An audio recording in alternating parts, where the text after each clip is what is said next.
So please introduce yourself. So my name is Gowri and I'm coming from Noida in Uttar Pradesh. I did my entire education from Delhi, and in school I was a humanities student, so that's how I developed an interest in law, and then I went on to do my BA LLB honours from NLU Delhi, and I graduated from there in 2019, and I've been preparing for judicial services since then. So you've done your law in 2019? Yes, sir. And since then you are preparing? Yes, sir. So have you taken any other exams as well apart from Haryana Judiciary? Yes, sir. I recently appeared for Delhi Judiciary's exam. Okay. And I also just appeared for Madhya Pradesh mains as well. MP. And? Before this, I've given some other exams. I cleared the mains of those exams, but I did not make it to the final selection. So which is your focus state? Where exactly you want to be settled? Sir, I'm fine with both Haryana and Delhi because... Then why you have taken MP Judiciary exam? Sir, because the form came about at the same time when I was preparing, so I thought I'll give it for practice. So if supposedly if you are selected in MP Judiciary, so you will be joining and or you won't be joining? Sir, I think the Haryana Judiciary's result will come before that. So wherever I get selected first, I would like to continue there. So have you done masters as well? No, sir. No. What was your dissertation topic? We actually didn't have a dissertation in LLB. We just had regular projects in every subject. So, okay. So is there any inclination towards any particular subject? Yes, sir. I like evidence law and... you like evidence and? CRPC also. And CRPC. And how about the substantive law? Substantive law, I like IPC. IPC you like.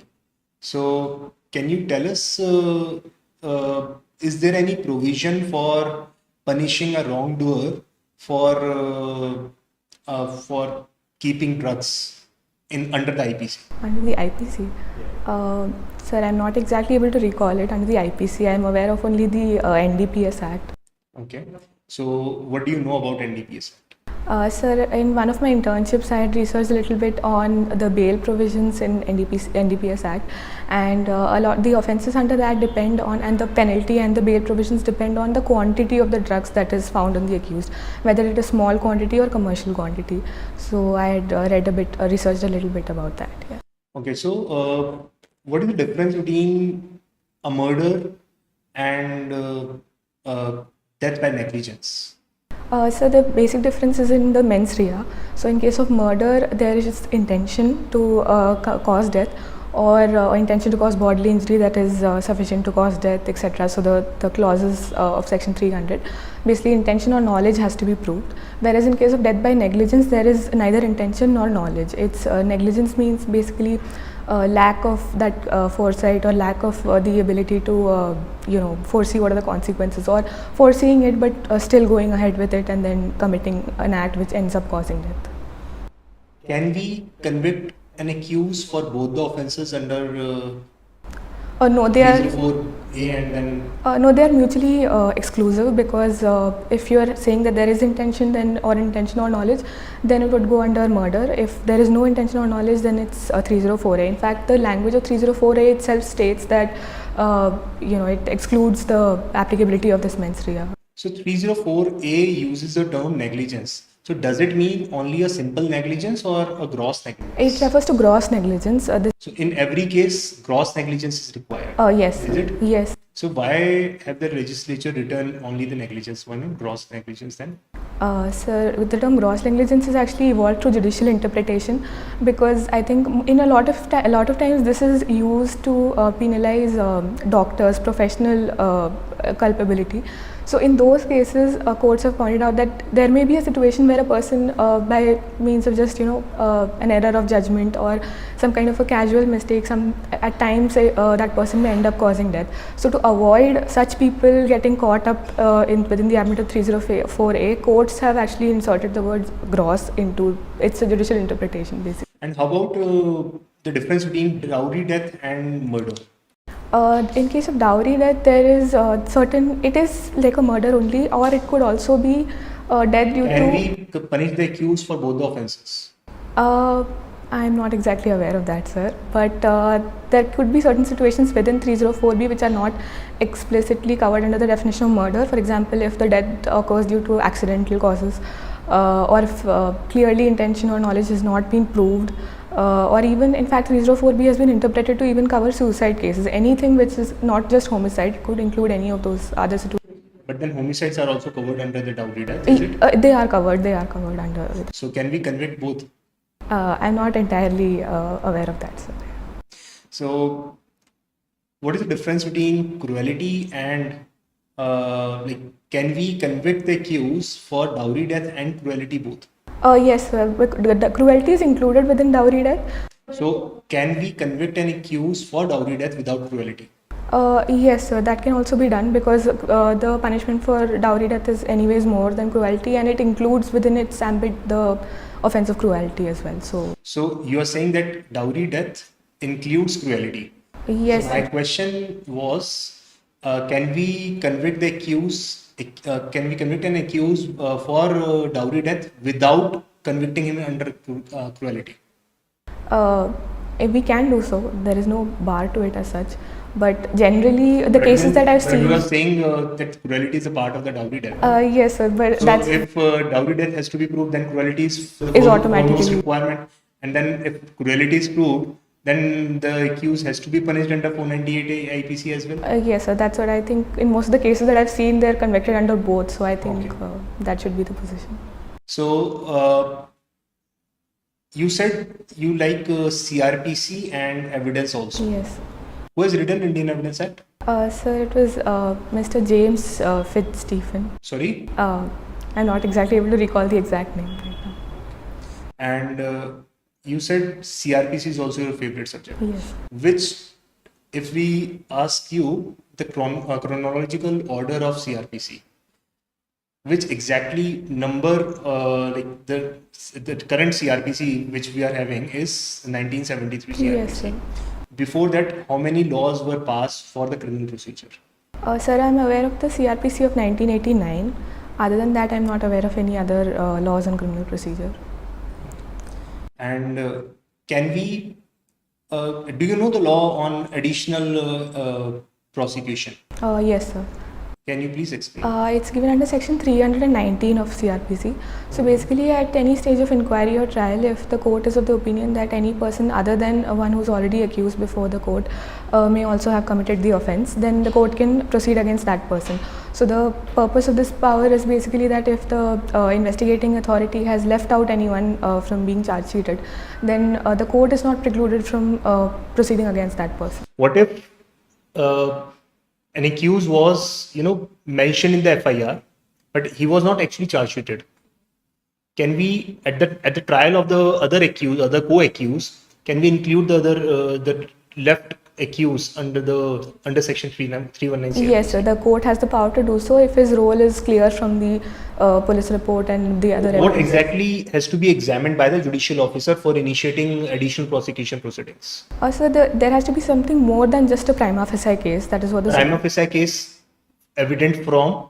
The evidence before the court during inquiry and trial. During inquiry and trial. But if there is no as such direct evidence against the person whom to be added in the trial, so can the judicial officer still solely on the basis of the previous FIR, can he? If the judicial officer has some additional doubts, the officer can also resort to section 165 of Indian Evidence Act and ask questions or summon that person and examine him and find out more information, and then based on that the officer can decide. Do you know the latest law on mutual divorce? Latest judgments, I'm not aware of any. I'm not able to recall read judgments? Yes, sir. I tried to read judgments, recent judgments. So Gowri, right? Okay, so Gowri, you said that you are interested in IPC. Okay, so have you gone through the judgment on Upte Singh Johar? Okay, what was the decision of the court? The issue before the court was the constitutionality of section 377, and basically the court read down section 377 to exclude, to decriminalize homosexuality. The reasoning given by the court was that the way 377 is worded, it criminalizes consensual sexual acts between adults, and it in that manner it violates Article 14, 15, even the right to privacy, which is a part of Article 20. Consensual sexual acts between all the adults? Yeah, between adults. Between all the adults? Yeah. Okay. Then how will you explain against the order of the nature? Yeah, so that was the terminology that was used there, because 375 was exclusively applicable to just consensual, non-consensual sexual acts between men and women, whereas 377 was mostly invoked in case of same-sex relationships. Then not So, between all the yeah, adults. not yeah, same-sex Okay. relationship. Then can homosexuals legally get married in India now? Not as of now. So there is a pending writ petition regarding that before the Delhi High Court, and the High Court is looking into that matter right. Okay. All right. And is a judge or judiciary bound by the police reports? No, the court is not bound by a police report. Can you tell me any judgment? Bhagwan Singh versus Commissioner of Police. Okay. And what is the evidentiary value of a tainted evidence? Is it admissible in the court? By tainted evidence, are you referring to evidence that was obtained By illegally? tainted sources. Sorry. By illegal means. By illegal means, the court can still rely on it if it is admissible and relevant as per the criteria under the Evidence Act. There is no bar on relying on it. Okay. And what is the role of public prosecutors in the court? Public prosecutors represent the state in a criminal trial, because every offence is deemed to be an offence against the state. In criminal cases offence. So are public prosecutors also bound by what the state tells them? They are required to exercise independent decision in taking certain matters. For example, when it comes to withdrawal of prosecution, etc., the state may advise them to withdraw it, but they are required to exercise their mind independently and see whether it is in the interest of justice to actually withdraw the proceeding or not. Okay, all right. So who is the Chief Justice of Haryana currently? It's Justice Ravi Shankar Jha. And who was the first Chief Justice of Haryana court? It was Justice Mehar Singh. Okay, all right. Are you sure? After the Punjab and Haryana High Court was constituted in 1966, it was Justice Mehar Singh. Okay. And what was the theme of 75th Independence Day of India? Azadi Ka Amrit Mahotsav, and then we had a flag, Har Ghar Tiranga initiative as well. Are you sure that was the theme? I'm not exactly aware of the theme as such. All right. Okay. So, Gauri, who is your favorite judge? You said you like reading judgments. So I'm sure ki you must be having some sort of an inclination towards a particular judge. So who is your favorite judge amongst the Supreme Court judges? So the recently retired Chief Justice N.V. Ramana was my favorite judge. I think his style of writing judgments is very simple and very easy to read. Like even a lay person can read it, and even I as a law student can read it very easily. So I like his style of writing. Sir, can you tell us few of his contribution in the judiciary? So I think one judgment that he is very well known for is his judgment in Anuradha Bhasin's case. Anuradha Bhasin was the Union of India, the internet ban case. So there he discussed the way right to free speech needs to be balanced with national security concerns. So while recognizing that national security is a legitimate ground for curtailing free speech, he said that he invoked the doctrine of proportionality in that judgment, and he said that free speech cannot be curtailed in a in a disproportionate manner, not in a widespread manner. So internet bans, if they go on indefinitely over a long period of time over the entire state, they can it has a widespread impact on the right to use internet, which in turn affects other aspects of the economy, education, employment, etc. So the way he balanced these two rights, I think I really like that. And similarly, he is also part of the bench on the Pegasus case and even the sedition case, Wombat Kere versus Union of India. And in all these cases, I think the crux of the issue was this only, balancing right to free speech with public order or national security concerns. And the way he discussed the balance between the two is what I think I like the most about the judgments. So recently, Honorable Justice UU Lalit have taken the charge as the Chief Justice of India. So do you know his contribution? He was the chairperson of NALSA, so he had done a lot of initiatives relating to legal aid. And I don't recall any judgment that I've read of him at the moment. What is the current strength of the Supreme Court judges? It's about 30, I believe. 30. Okay. And what is the approved strength? It is 34, including the Chief Justice. Okay. And how about Haryana and Punjab High Court? The sanction strength is 68, but at present they have 56 judges. 56 judges. So, do you know about the character evidence? You said evidence is also your favorite subject. Do you know about the character evidence?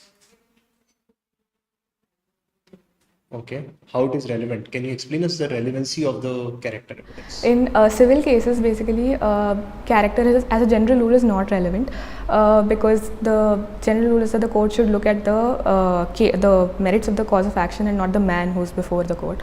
But there are some exceptions to it. For example, when character itself is a relevant fact under any other provision, or when the character of the plaintiff is in questions which would determine the amount of damages that he may get. For example, in a defamation suit, the character of the plaintiff becomes a relevant fact because if his reputation was already low, he would get a less amount of damages. So in that case, it would be a relevant fact. In criminal cases, on the other hand, bad character of the accused is generally it's not a relevant fact, except where character is again it's becoming evident from other. Against? Sorry? Bad character of the accused is not a relevant fact. Okay. Yeah, but because then it's likely to prejudice trial. But good character of the accused is a relevant fact. Good character is a relevant fact. Yes. In each and every case. In criminal case. So, Gauri, how can you contribute to the judiciary if supposedly you are selected? Sir, I think What will be your contribution? I am someone who's comfortable with the use of technology, so I think I'll try and use technology wherever possible to speed up things. For example, after the pandemic, I think courts and lawyers and litigants have become more open to using video conferencing facilities. So I'll use that to, for example, examine expert witnesses or official witnesses who are living far away, and I'll also try and use these email etc. to serve summons, because again that is also something that takes a lot of time. So I'll use technology wherever possible to speed up things. So, by using this kind of technology, you said you'll be able to contribute to the judiciary? Yes, I think at my personal level, I think that is what I can do to speed up things, at least in my courtroom. So, do you want to ask? Yes. So Gauri, you said that you are from NLU Delhi. Okay. So you must have done a lot of research then, right? So how many papers have you got published? I got one paper published as an independent author, and I worked on two. What was the topic? It was on marital rape as a ground for divorce. Okay. And then I worked as a student researcher on two books which were published by my teachers. One was on death penalty and another one was on reproductive justice in India. Okay. Do you know who is Dr. Ranveer Singh? Yes, he was our founding vice chancellor, and until recently he was our vice chancellor. And also a founder of Nalsar. NASA. Okay. So do you think having good research skills will help you become a good judge? Definitely. I think I've received a lot of personal feedback on my research and writing skills, and I think a judge communicates to the society through his or her judgments only. So I think it will definitely be helpful, the skills that I've accumulated. Okay. And how will you tackle the problem of pendency of the cases apart from using the technology? Of course, you mentioned that. I think there are several provisions that are given in our procedural laws which actually help in speeding up things. For example, I'll ensure that the provision of Order 17 CPC is strictly enforced. So I will not grant more than 3 adjournments, and I will also. What if there is a reasonable excuse? In exceptional circumstances, I will definitely use my discretion to allow it, because procedural law should not override the cause of justice. But if there is any unnecessary adjournment, then I will definitely impose costs on it also. Then even section 35B of CPC also allows imposition of costs where a party tries to delay unnecessarily. So these are some methods that I will try and use. And I think recently there was a judgment of the Supreme Court which asked the judicial magistrates to conduct examination in chief and cross examination on the same day to speed up again, because a lot of time lag often happens between the two. So I'll implement that also. Okay. And how will you motivate the parties to undergo arbitration process? I will inform them of what to expect and what are the advantages of that over litigation, and how they will save time, money, and it will also be confidential. And court fees will also be refunded to them if they are able to settle it, so that they approach it with an open mind, and they shouldn't just see it as a step before litigation. They should actually see it as an alternative to litigation. Okay. Can you explain the difference between mediation and conciliation? In mediation, there is a third person. Actually, in both, there may be a third person who's doing it. The difference is mostly in terms of the level of formality. So, conciliation is considered to be slightly more formal than mediation. And in mediation, the mediator meets each party individually, and then it finds out the confidential aspects of the case and then informs the other party. So, there are some minor differences like that, but other than that, it's similar. Okay. All right. Right, so thank you so much, Gauri, and we'll come to the review part now. So पता है मुझे आप अच्छा बोलते हो. मैंने कुछ कुछ गलतियाँ बोल दी थी, मुझे पता है. मैंने एक्चुअली वो हिंदू लॉ अभी पढ़ा नहीं था, मेरा MP मेंस था, तो उसके बाद आके और एविडेंस भी मैंने थोड़ा वो गड़बड़ कर दी थी, मुझे पता बोलते टाइम एविडेंस में आपने कैरेक्टर वाला पूरा गलत बोल दिया था, मैं समझ गई थी. अच्छा, आपने बोला व्हेन वी आस्क यू कि कंट्रीब्यूशन, हाँ, उसमें क्या बोलना था मुझे, आपने उसमें डाउट. कंट्रीब्यूशन में भी बोला था that Through technology. टेक्नोलॉजी, उसमें क्या बोलना था तो ठीक है, contribution. Technology you can use but then not, you can not restrict your answer only to technology. हाँ, मतलब मुझे वो क्वेश्चन आप थोड़ा in ब्रॉड fact लगा इसके था. अंदर रिसर्च करो, रिसर्च वाला Oh, पॉइंट इसमें okay. ऐड करो. ठीक है, Yes. ठीक है, समझ गई. That's why I had asked you. Right. Okay. Because I'm hailing from Okay, NLU Delhi. okay, I I have understand. good experience in research. Correct. Okay. ये आप बताओ. उसमें बोल सकते हैं. Yes. And then मुझे एक्चुअली your क्वेश्चन contribution. हाँ, ठीक है, they'll ask you what kind of research have you तो done. बेसिकली वो So, हमारे यूनिक जो हम correct. लोगों की स्किल्स Yes. हैं वो वहाँ पे. वो तो आपकी USP है इनका. ओके, ठीक है, ठीक है. ठीक है, वो तो एज भी नहीं है ना हाँ. उससे, और वो तो छुपा के बैठे हैं. वही मुझे भी एक्चुअली वो क्वेश्चन मैं I was going to ask you about that, क्योंकि मुझे वो रिटन क्वेश्चनर भी समझ नहीं आता. But the thing is कि whatever you're saying now, you're saying it too fast. You're just too fast with your answers. So maybe you're just answering everything, but everything is getting lost in transit. So I think that you have to go slow about the answers. Right. So बाकी तो perfect है ना, you have answer for everything.